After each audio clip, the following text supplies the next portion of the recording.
What's going on? What's going on? This your boy, Mr. Insanity, my NTV. First of all, I want to apologize because it's been a while since I've put anything on the page, but I'm back now. You know what I'm saying?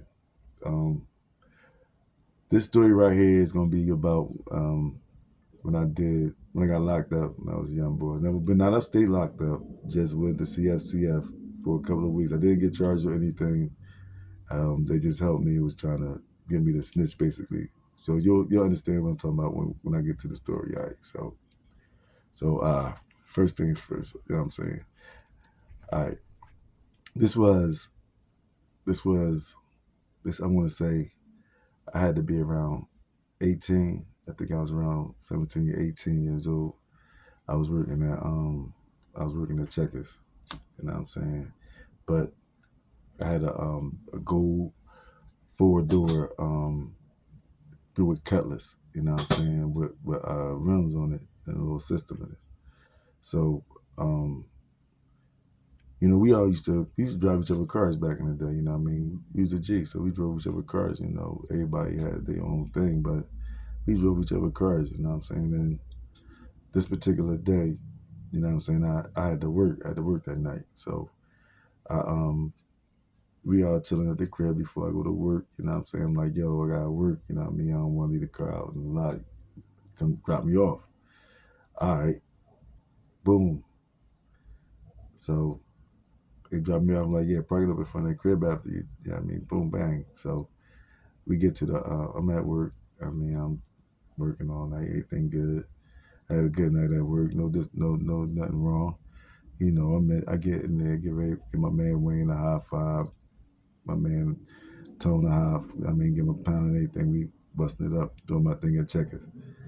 Get off work that night around 12. You know what I'm saying? 1 o'clock in the morning, something like that.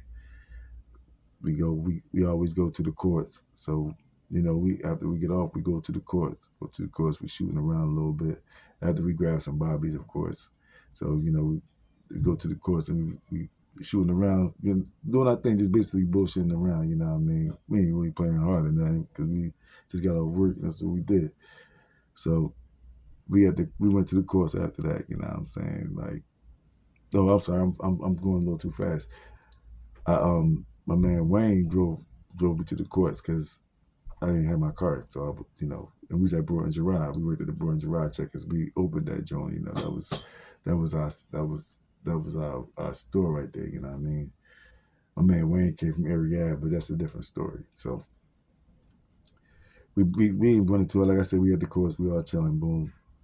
So we go home after the course. We go to my crib. I'm in the crib chilling. Everybody dispersed, go their own separate way. Next day I wake up.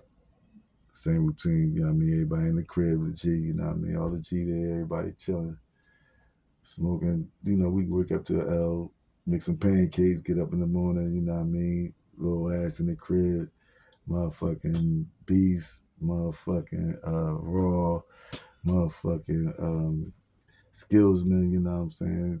Everybody, the G in the crib, motherfucking Flake come around, you know what I'm saying? We making pancakes and shit in the morning because that's what we did. And boom, so we chilling. They busting it up, and we just all busting it up. They ain't saying too much, and then I'm telling them how work was and everything, and them niggas like, yeah, we, we went out, hung out a little bit, we drank and did all that thing. I was like, that's what's up, you know what I mean? That's how we do. So I go to work that night, you know what I'm saying? I'm at work, I get dropped off because I gotta work at night, so I don't like to drive after I get off work because I'll be like, man, fuck that shit. So I get dropped off, you know what I'm saying? And when I get in there, I get a call at the job from detectives, from homicide detectives, and they wanted me to come in and talk to them. And I was like, I said, for what? They said, we need you to come in and talk to us because we need you to come talk to us. I said, I don't know why y'all need me to come in. I'm not coming down there. I'm at work, so I can't come in there. They said, if you don't come in, then we're going to come get you. I said, well, y'all gonna have to come get me because I'm not coming in there. And they hung up. I hung up. I'm at work that night, still at work, like around 11:30, quarter to 12. We get a bang on the side door. Do, do, do, do, do, do, do. Like, what the fuck? Who the fuck is that? Do, do, do, do, do, do, do, do, do. Open the door. Police, open the door. We open the door. They come rushing in, grab me up, throw me to the fucking floor, throw the cuffs on me. I'm like, what the fuck? Like, we told you to come down. You ain't come down now. We got to take you down. Come on. You going with us. They locked me up. They threw the cuffs on me and took me down in front of all the motherfuckers, took me out of checkers. It's like a whole bunch of cop cars out there and shit. So they take me down to the homicide unit. I don't even know. I think somewhere around that park, something like that. They took me down there, had me sitting in there. No, first they took me to the round. They took me down to 17th and Montgomery first. Then I sat in there for a minute, and from there, like they just let me sit. Like they didn't say nothing. They didn't say what I was charged with. They just let me sit. So I'm like, what the fuck is going on? So motherfuckers asking me like, what you in here for? I'm like, man, I don't even fucking know. They just came and got me. They told me they wanted to talk to me. I told them no, and they just came and fucking got me. So I'm like, damn. Niggas like, that's fucked up. And I was like, I don't even know. Like, so they I mean, they fingerprint. Did they even fingerprint me and shit? They ain't even fucking take pictures of me or fingerprint me and none of that shit because they ain't charged me with shit. So I just thought about that. They just uncuffed me and put me in a fucking cell. In a fucking holding cell. Like, what's going on? Like, what am I? Is y'all charging me with something? Like, what's going on? A couple of hours later, a detective come to the cell, open it up, let me out. He walked me around to this room. I'm in a room and shit. And I'm like, why is y'all locked? I'm like, what am I locked up for? What do y'all hold me for? Like, I ain't even do shit. Like, what are y'all doing? They said, well, it was a car that was in your name that was registered to you that was involved in a homicide. I said, what? I don't know what you're talking about. Like, I don't know what you're talking about. It was a car. He said, were you there? I said, I was at work. I don't know nothing. I was at work. I don't know nothing. He said, were you there? I was at work. I don't know what you're talking about. Who you hold your car? What you mean? I left my car home because I was at work. So I figured I'll just fucking catch the bus to work, or one of my homies drive me to work in their car. My car was parked at the house. Who you get your keys to? My keys is hanging up on the wall when I come in the house, so they just was hanging on the wall where they belong, right by the door. Well, your car was used in a homicide, and the car's registered to you. If you don't tell us who has your car, you don't cooperate with us, then we're going to lock you up, and you'll be looking at about 10 to 20 years. We're going to charge you with homicide, or basically, it wasn't homicide. They was going to charge me with, no, they tried to charge me with the homicide, saying that because the car was in my name and it registered to me, that they was going to try to charge me with the homicide unless I told them who had the car and who was driving that night and what happened. But I didn't know any of that. And to this day, I still don't know who drove the car, what happened that night, or anything. I don't even know where it happened at. Until they told me, they said something about eighth and diamond or some crap like that. I was like, huh? I was like, I don't know what like, my peoples don't even be around eighth and diamond, so I don't know nothing about that. So they steady trying to question me. They steady asking me the same questions. And then they said, you know what? We're just going to lock him up. Just lock him up. That's all. Just lock him up. Just take him away. So I'm like, oh, come on. Y'all serious? So they held me until the van came. The van came, picked us up, and took us to cfcf. Here's the fucked up part. Now, mind you, I'm not charged with anything. They didn't fingerprint me and take my picture, none of that shit at the precinct. I'm at cfcf, and when I get there, everybody else has some kind of something that says that they, you know what I'm saying, they they belong there basically. I don't got no paperwork, no nothing. All I'm just moving through because they keep moving me. So the driver of the van went back there and said something to the boy, and next thing you know, they talking about give me your sneakers and take your belt off. I'm like, yo, what the fuck? Like, what's going on here? Like, I haven't done anything, so why? What are you doing? Like, are y'all really like? So I go and sit down on the bench. I'm like, I don't believe this, man. Like, I don't believe this. So we in that bubble joint. I'm sitting on the bench in the bubble joint, and I'm just like, this is crazy. This is crazy. And there's nobody in there that I know right now at this point. So I'm just sitting there like, this is bugged out. And I'm just sitting there like, I don't know what I'm going to do. So you start moving. So they move us. They grabbed me a sandwich first. I grabbed one of my fucking sandwiches and the apple because I was hungry. And one of them fucking teas, nasty ass teas. Then they start moving. So they moved us from one, and start separating people from one joint to another joint. So I go to the other joint. Once I get to the next joint, I run into somebody I know though, you know what I mean, from down the way. I ain't gonna say no names, but I ran into somebody I knew, and he's like, "Hey, what the fuck you doing in jail?" I was like, "Man, I don't even know, dog. This some nut ass shit, though. I don't know what's going on." They said my car was involved in a homicide. I'm trying to tell them I was at work, and I don't know. They asking me if I knew who did it. I told them I don't know nothing. I was at work. How can I tell you something if I was at work? And they just brought me here, man. Like I'm here. So they started moving us through. You go from cell to cell. Then something they put me on the block, man. Scaredest day of my life, dog. I'm like, I don't believe this bullshit. Quarantine first. We went to quarantine first. Man, one of the worst days of my fucking life going through that fucking quarantine shit. The first we was locked down 20, 22 and 2. Then on the weekends, if they ain't feel like letting us out, they ain't just didn't let us the fuck out. You know what I'm saying? And it was just horrible, man. We kept ourselves clean, but it was the first they put me in the multi unit room or something like that, multi something room, and I'm in that room, and it's 6 fucking bunk beds. You know what I'm saying? One, two, three on 1, 2, 3, 1, 2, 3 on each side.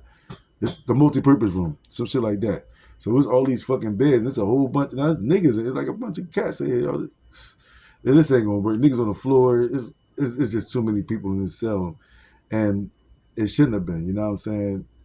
Shit start getting a little crazy in that joint, man. Like they start arguing over like somebody took something from somebody, and oh man, I mean it was just as bad, man. Like that, I hated the multi-purpose room. I'm glad I was only in there for like a day, but I got stories about that room. But I was in there for like a few hours in the middle of the night. They moved me, so but then I went to a cell. Once I got to my cell, though, I was a little bit better, and I was a little more comfortable because I was in a cell and I had a little bed and everything now. Like you know what I mean? Sully was a white boy, a Spanish boy named Flacco. He was cool. Uh, but I mean, I could take this story. Gonna be longer. I'm gonna give you a part 2 to the story, but I'm just gonna do it like this. I'm gonna end on this one. Me and Flacco became kind of cool, and my only problem with Flacco when I got in the cell was that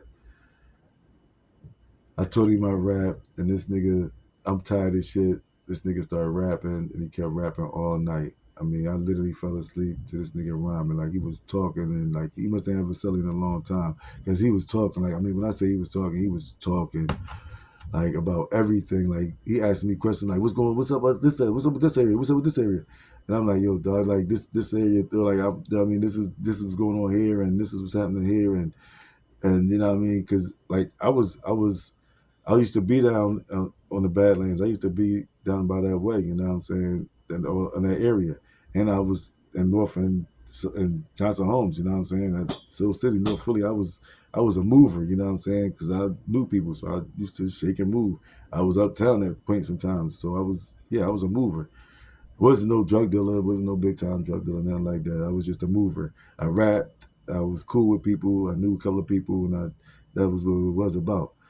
But so I might have to give y'all part 2 to this. But Flacco, You know what I mean? He was a cool dude, you know what I mean? He put me on to some things in the jail, even though he taught me to death when I first got there and shit. It was funny as shit because I fell asleep while he was rapping and shit. The next morning I woke up, this nigga was lighting a cigarette with the two wires from the joint in the ceiling, you know what I'm saying? Like, it was early in the morning before the child was like, I had to be like, nah, this was had to be. It was in the daytime. We was locked in, and he took the wires and flicked the wires together and put the cigarette up there and lit the smoking cigarette and smoking the cigarette and shit. I was like, this is crazy. Like that shit was crazy to me. I was like, damn, that shit was crazy. Blowing it through the vent and shit. You know what I mean? Yeah, that was